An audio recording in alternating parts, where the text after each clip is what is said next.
spent more time on my hands and knees, picking through rugs, smoking anything that even remotely resembled crack cocaine. I probably smoked more Parmesan cheese than anyone. Yeah, sure, of course, why not? Hunter Biden, in his own words, he's reportedly sober now, and we hope that sticks.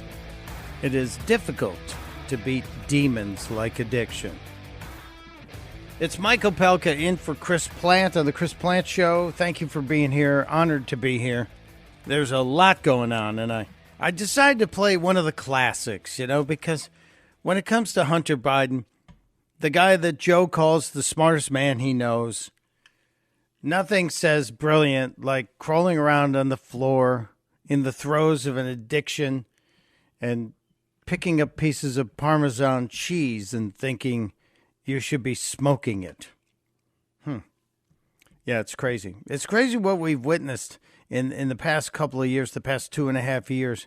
And I'm old enough to remember when Joe Biden's press secretary was not working at MSNBC. I'm old enough to remember when Jen Snarky was the press secretary, and she was busy on a regular basis defending Hunter Biden's business deals. A system has been established that allows for Hunter Biden to work in his profession within reasonable safeguards. What is that profession? I just wonder. Has anyone identified what is the Biden profession? Because it seems to be some kind of racketeering enterprise, some kind of mafia-like enterprise. But continue, Madam Sarkey. Of course, he has the right to pursue an artistic career. We won't know who the buyers are. Hunter Biden won't know who the buyers are. So, well, that brings up another point. Oh, this is when she was talking about the art, air quotes around the word art for Hunter Biden, and the millions of dollars that were generated selling the blow art. And that joke works in a couple different ways. He used a straw, you see, to blow the paint onto canvas. And then he oftentimes used the straw for something else. But the White House was busy defending the whole thing. There's no scenario where they could provide influence. I know this is your favorite topic, but it still is the purview of the gallerist, and the president remains proud of his son. Did you have another question on something else? Otherwise, we're going to move on. Yeah, we're just going to move on. We're not going to answer any of your questions, which seems to be the modus operandi of the current White House press secretary as well. We're just going to move on. I've answered that question like 1 million times before. We're just going to keep moving on. Yeah, it's very interesting, isn't it? And by the way, the Hunter Biden paintings that we were told nobody knew who bought them, that's a lie. That's a big fat lie. And that they were just sold to people that loved art and wanted art. No, that's probably a lie, too, as we're now seeing more connections drawn between the artwork, friends of the party, big donors, people who needed appointments to key positions. It's all out there, isn't it? It's all part of one giant pat on the back group of we're taking care of each other and sticking it to the American people. I know it is depressing, and yet, at least we have a vice president with a functioning brain, right? We do, don't we? On the heels of the Hunter Biden plea deal falling apart, what's your reaction to the Speaker of the House floating this idea of an impeachment inquiry? I don't really have much to say about, again, the kind of the cinema and the grand gestures that are political games. I don't have much to say about the cinema. The what? What does that even mean? I don't have much to say about the cinema. Maybe that Australian news lady is right. The cackling nincompoop who is a heartbeat away from the presidency, the comprehensively incapable Kamala Harris. Yes, the comprehensively incapable, well, her name is pronounced Kamala. She taught us how to pronounce it. This administration has to teach people how to pronounce their names. Remember, we had to learn how to say Pete Buttigieg. And by the way, where is Mayor Pete? We haven't seen him in a while. Did they adopt another child and maybe take another maternity leave, paternity leave, whatever the heck they were doing? Let's get back to Kamala, because she really is the word salad chef. If there were a master chef show about words, she would either be one of the experts or the all-time winner. Kamala Harris delivering more wisdom yesterday during the Prime Focus interview on ABC News. If you want to deal with the problem, then do it, if you are a leader, by participating in the solution. Well, let me get this right. If you have a problem and you want to deal with the problem and you're the leader, you okay, let me just write that down one more time.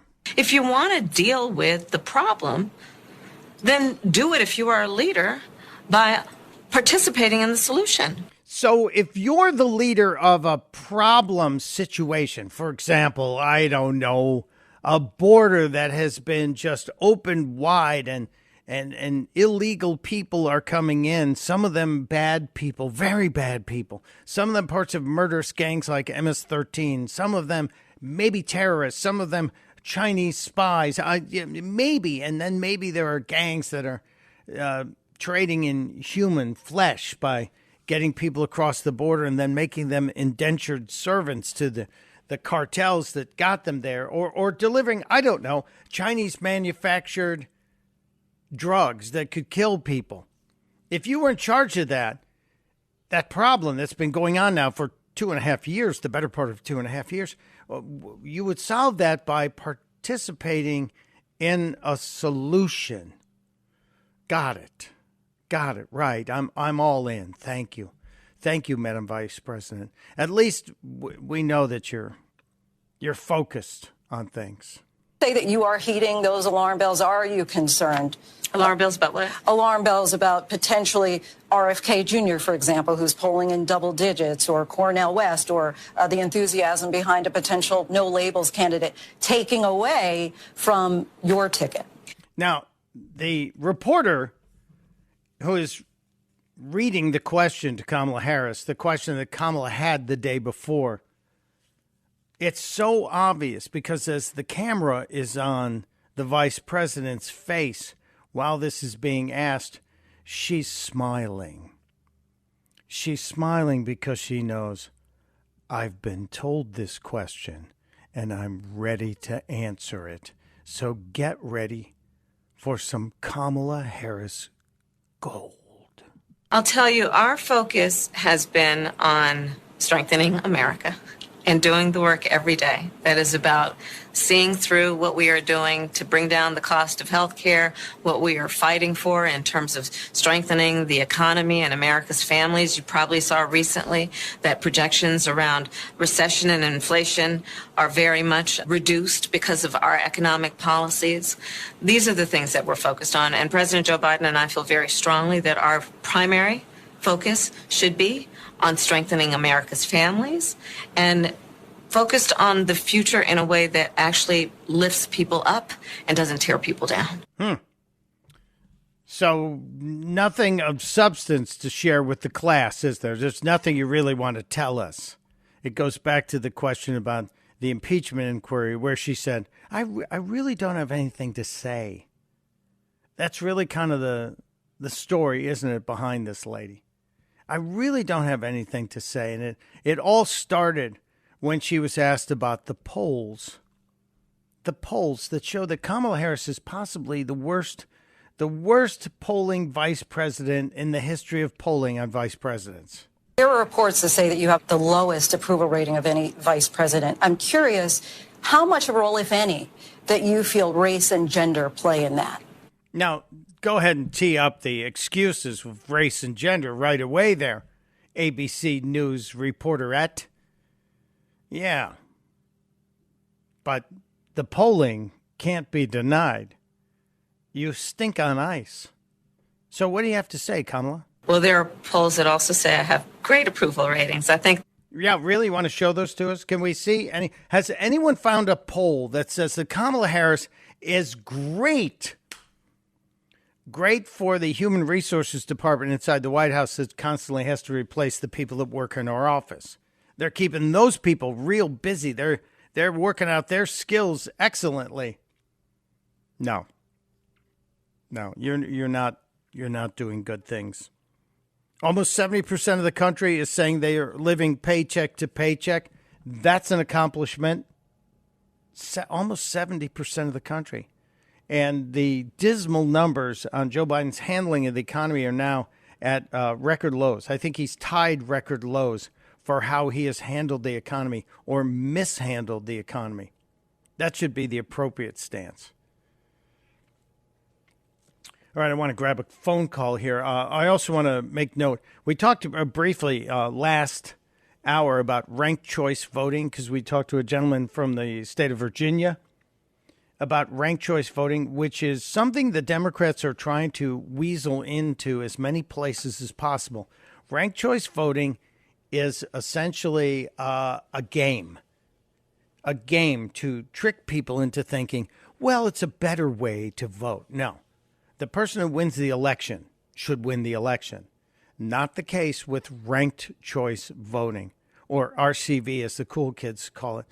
Sergeant Cajones on Twitter, maybe the greatest Twitter handle of the day.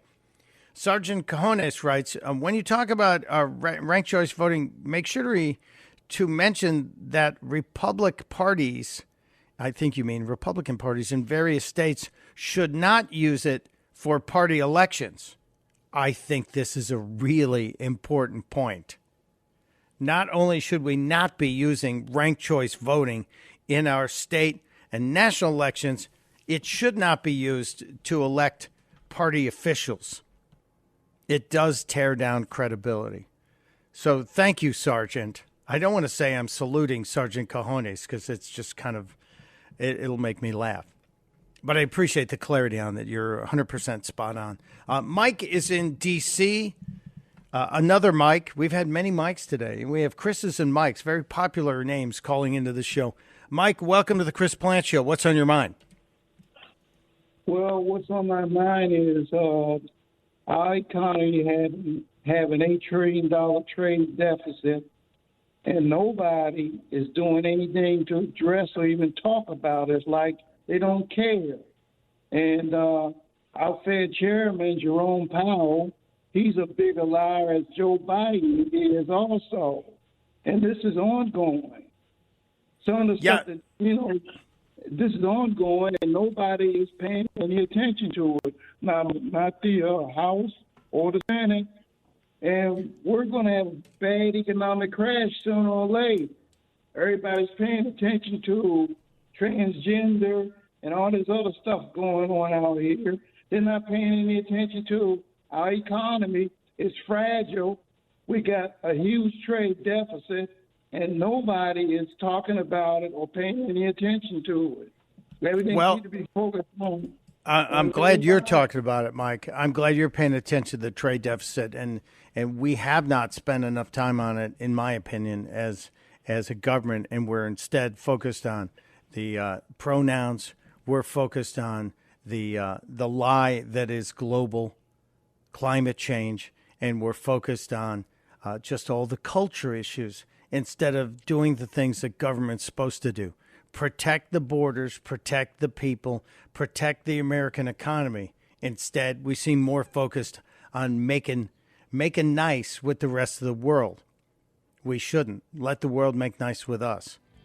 And that's a very important point, Mike. Thank you. When we get back, I'll explain to you what I'm talking about with this global climate scam and how NASA may have just pulled back the curtain. Someone's going to get a good talking to because it's working against the narrative. It's Mike Opelka in for Chris Plant on The Chris Plant Show. You're listening to The Chris Plant Show.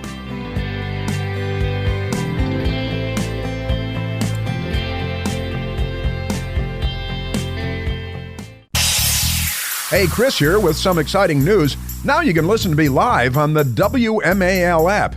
Doesn't matter if you're in your car, in the office, on the go, the WMAL app delivers crystal clear around-the-clock news coverage anywhere with cell service or Wi-Fi. So don't miss a second of your favorite shows. Download the WMAL app today on the Apple App Store or at Google Play Store.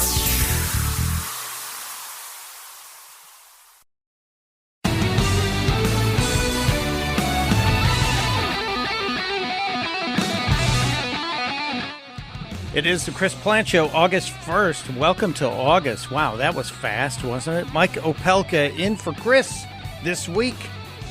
There's a lot going on in the world of the environment and the climate thing, which I believe is a giant scam meant to wrestle control and your money from you. And, they want to shut down those coal-fired pizza ovens, which they're nothing compared to John Kerry's jet trips. Or even imagine the carbon created every time Air Force One goes somewhere, because it also requires a support plane with vehicles to go there as well. And those vehicles, the motorcades, the presidential motorcades, spewing evil carbon into the air because they can't have an electric presidential limousine because they're too damn unreliable. Here's a little prediction. EVs and the mandates for electric vehicles are going to hurt Democrats in the next election. It's bad politics because it's worse science. All right, but let's get to this point I wanted to share with you about the science, about the climate, and about what is being foisted upon us. NASA, they're NASA, National Aeronautic Space Agency. I hope I got that right. Someone will correct me if I didn't. Reports that an unprecedented, that's the word they use, unprecedented underwater volcanic eruption is likely responsible for current heat waves. Wait, what? What? Going completely against the narrative of the Greens, the Greenies, the Green Revolutions. This huge amount of water vapor that was hurled into the atmosphere is detected by NASA's microwave limb sounder. That's something they have that measures stuff. They say could temporarily warm the Earth's surface. Now, January 15th of 2022, this happened. This event, the Hunga Tonga Hunga Hapai. I know, it just rolls off the tongue, doesn't it? The Hunga Tonga Hunga Hapai undersea volcano erupted, ejecting enough water into the Earth's atmosphere to fill 58,000 Olympic-sized swimming pools. This is from NASA. This is not from someone like me who says climate change is a scam. Luis Milian, an atmospheric scientist at NASA's Jet Propulsion Lab in Southern California, he's the guy who led a new study examining the amount of water vapor that the Tonga volcano injected into the stratosphere. The layer of the atmosphere, obviously, up above. This is why we're having a hot summer. I've got more on this and more on what the administration's trying to do to shut down your life and your choices. We'll talk light bulbs and car mileage next as well. Mike Opelka for Chris Plant on The Chris Plant Show. This is The Chris Plant Show.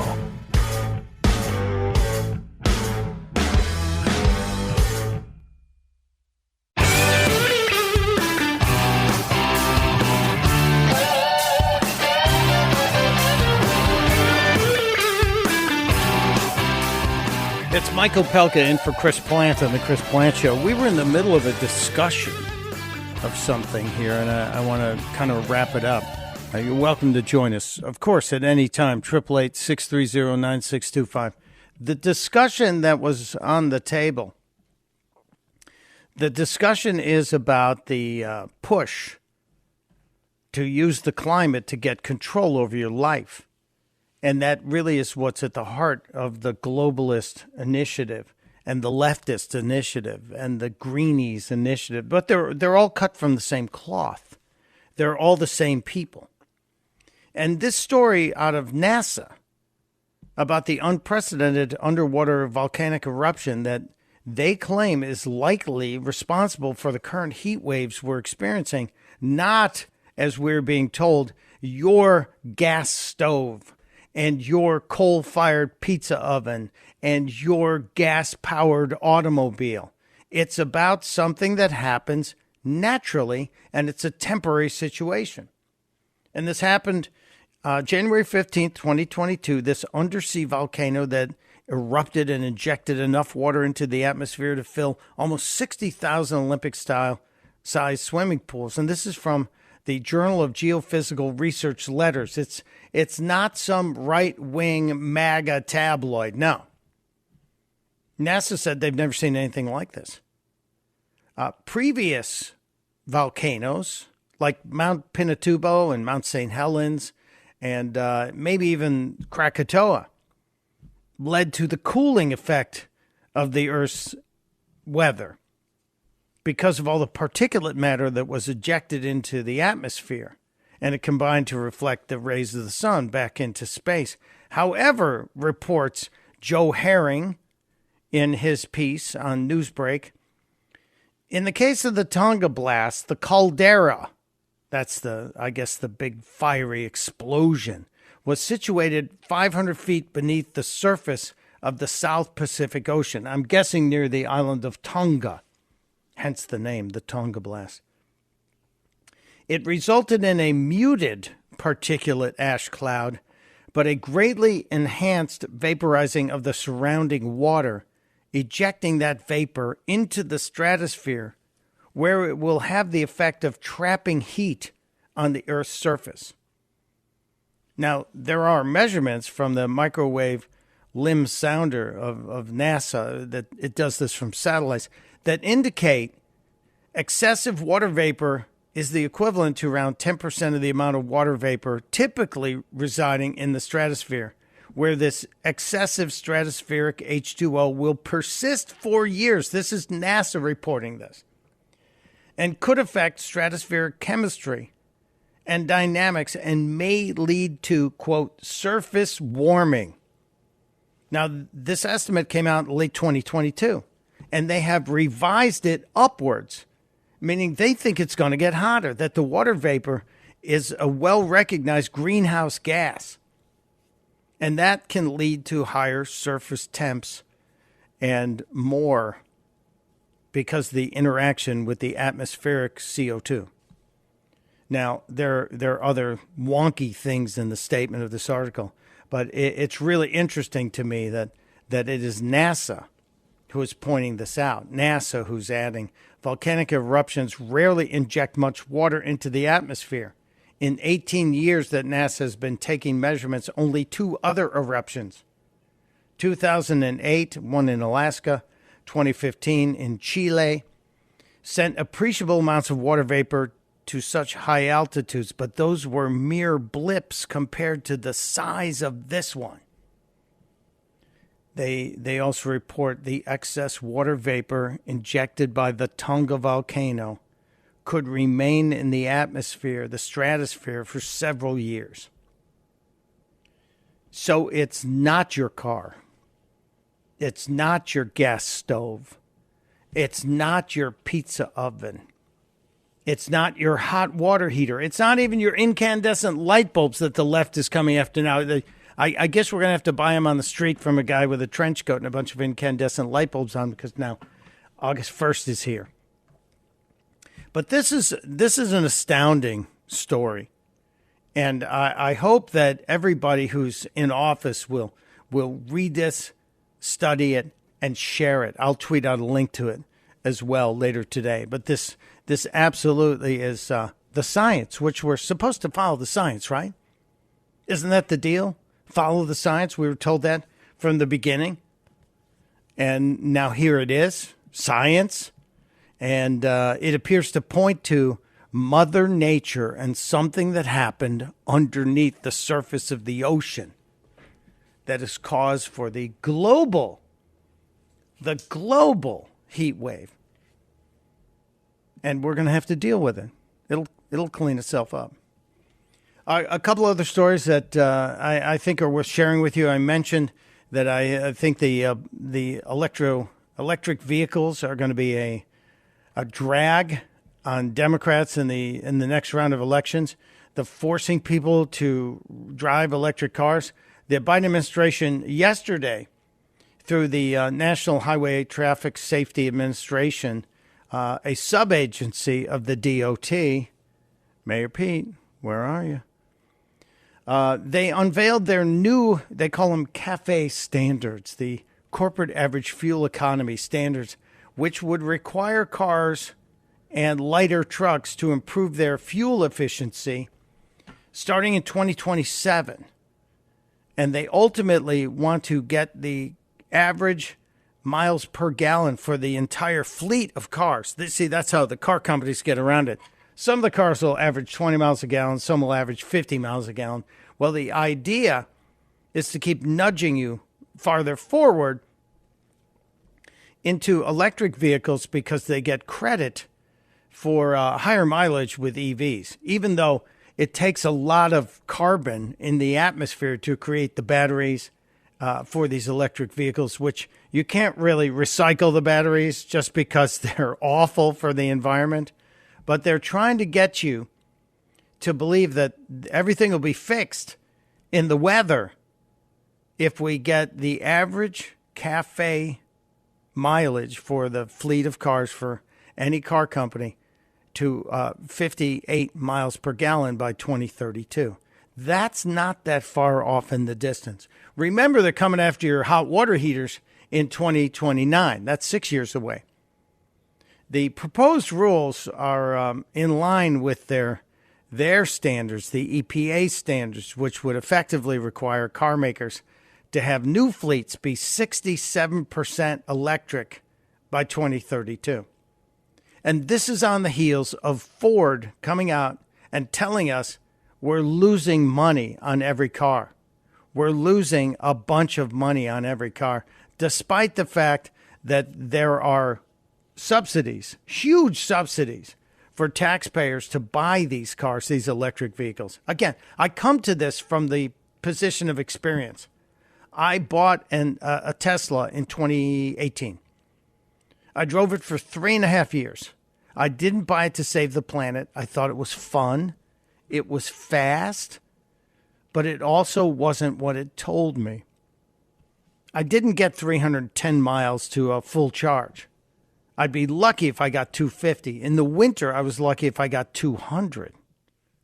And in the summer, if you're driving your battery-powered car and you dare to turn on the air conditioning, you just watch the battery start going down.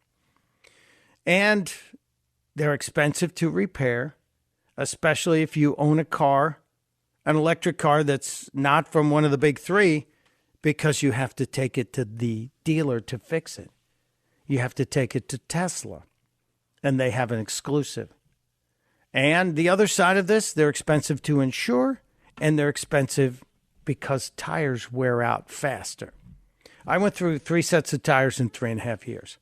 And now people are starting to see this. I'm suspecting there aren't a lot of repeat buyers on the electric vehicles. They are reportedly piling up at dealerships. There's a glut of electric vehicles. So maybe you're one of those people who says, okay, I got to have one. That's probably the time for you to get one because you can get a good deal. Ford came out with its F-150 Lightning. It's an electric pickup truck, rolled out in 2021. I looked at it because I was still driving an electric car, and I said, well, maybe I need to get a Ford product, so repairing it won't be a headache. And I put a deposit on one, and then I had my awakening. The Lightning, it had massive numbers of pre-orders, and then suddenly they started to disappear. And Ford eventually had to drop the suggested retail price to $49,995, which is $10,000 lower than the recommended price tag. But they can't make money on it. They can't. It's a problem. The Lightning, which won the title of king of the electric vehicle pickup trucks after Ford sold almost 16,000 in 2022, is doing better but struggling to keep pace with this year with last year. They're not what they tell you they are. You can have an electric pickup truck, but the minute you start to tow something, guess what happens? The battery suck starts happening. And you've never experienced the kind of terror that I experienced when your spouse has range anxiety. That's right, range anxiety, where you don't know if you're going to be able to get to where you're going. Interesting. The subject of the climate has brought in some phone call comments, so let's get to those. Leo is in Colorado. Hello, Leo in Colorado. Welcome to the Chris Plant Show. What's on your mind? Hey, Michael. Well, this whole subject of, global warming and everything is maddening. I was telling the call screener that, I watched a Nat Geo documentary some years ago about Chernobyl, which was very interesting. And the thing is, if we would teach earth sciences in our schools, people would understand that this earth is going to continue doing what it's going to do, whether we're here or not. And, I'm in Colorado Springs, okay, the Olympic Training Center, 7,000 feet. And you go up the mountain towards Pikes Peak and you see fossils that are, shells and stuff from when this was all underwater. People forget that millions of years ago, this was covered in water. And, whether we exist or not, but this whole documentary kind of focused on the fact that the Earth's going to reclaim itself. And in 1,000 years, all our infrastructures, all buildings, everything that man has put on this planet would cease to exist if, all humans were gone. But, the other thing is the distance between that glowing orb, the sun, and this rock flying around at 17,000 miles per hour in space is different every moment we speak. Yep. And with distance change comes those different weather patterns and everything else. And we can't, meteorologists are getting better at predicting weather patterns and stuff like this. Last night we had a 2-hour storm that dumped hail all over the place here. And, I'm like, wow, that wasn't predicted today. But I wanted to say something about the EVs. You brought up a couple good points. One of them is EVs are great if you're in Europe because it's a closed infrastructure. It's a real small country. Yep. Country like America, when I lived in Europe many years ago, they're like, why do you Americans need those big cars and that? And if you ever went to spend time in Europe, they have those little scooter things. They're just a little car you can barely put yourself and a bag in. And that's what they get around in. But we have our big cars. And I'm just wondering why. Why is the administration pushing this whole EV agenda? With China knocking on our door, they're trying to attack us cyber-wise, okay? They're trying to get into our grid. I know this because I work in the business. And they're going to knock us out, and we're dead in the water, man. That's it. America's going to freak out. When people don't have electricity for 2 or 3 days and everything in their fridge goes bad and they can't flush their toilets and they can't do this or that, this country's – you think the insurrection of January 6th was something? Wait till you see a real rise up amongst the people nationwide when they don't have electricity and running water. You bring up incredible points, Leo, and it starts with the first thing you said is we don't teach earth sciences. I wish we would teach earth sciences. I wish we would teach writing and grammar. I wish we would teach civics again to maybe give people a baseline understanding of how the system works here instead of teaching pronouns, genders, all the other madness. And it would give people life skills. We are seeing, I got to rock and roll here, Leo, but I just a beautiful call. I have to give you hope, too, because we are seeing shop classes return to high school because trades are going to maybe lead the way in the next couple of decades as people understand learning how to fix stuff is going to be important to survival. Thank you for the clarity. Really great stuff, Leo. Appreciate it so much. That story That story about China infiltrating our grid. They're also inside, reportedly, some of our weapons systems, some of our military bases, inside some of our ambassadors' emails. And where is the boss? He's at the beach. And speaking of the boss, I got a couple of great quotes to play for you before we get out of here. It's Mike Opelka in for Chris Plant on The Chris Plant Show. There's only one Chris Plant. The Chris Plant Show.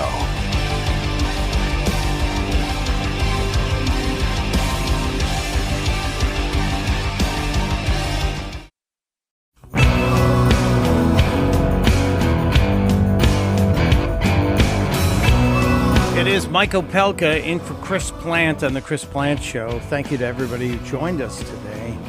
I didn't get to everything, but I have to squeeze in a couple of these because we talked about yesterday on Monday about the outrage of Joe Biden finally recognizing, my outrage at Joe Biden finally recognizing his 7th grandchild. And they put out a podcast yesterday that happened on Thursday when Joe Biden had nothing on his schedule. He had a podcast with a mental health podcaster who the White House claims gets 20 million downloads a month. Now, Tucker Carlson gets 70 million a week, I think, on his. So call me when you cross that threshold.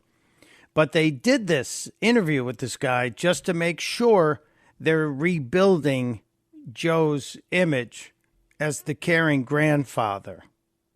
Because he used to say he had 6 grandkids until 4 days ago. I have 7 grandkids, 4 of them old, 5 of them old enough to talk on the phone. You know, every day I either text them or call them. Do you? Do you? And he says being there for those grandkids is really important. But it's look, I just think being there is important, and it makes such a difference, I think, knowing that someone's going to be there for you, just to listen, just to hold you, just to hug you. So little Navy, who will be 5 this month, I believe that's correct. Little Navy had to wait 5 years for someone to hold her and hug her, even though you told us it was really important. Really important. This also has a whole bunch of rambling stories in it about things that never happened. Remember when Joe told the story about Angelo, the Amtrak conductor? The story's Bravo Sierra. I got to know all the conductors so well, they became friends. And one day, as vice president, I was going home on the train, which the Secret Service doesn't like because there's so many opportunities to interrupt the train. And this particular, I'm not going to embarrass him and say his name, come me, grab him and cheek, he goes, "Joey, baby." And I thought they were going to shoot him. Anyway, I said, no, he's right. He said, "I just read in the paper." No, you didn't. The conductor retired in 1993 and died in 2014. That story's a load of hooey. We'll get back into it tomorrow. It's Mike Opelka in for Chris Plant on The Chris Plant Show, reminding you, testudo, my friends, testudo.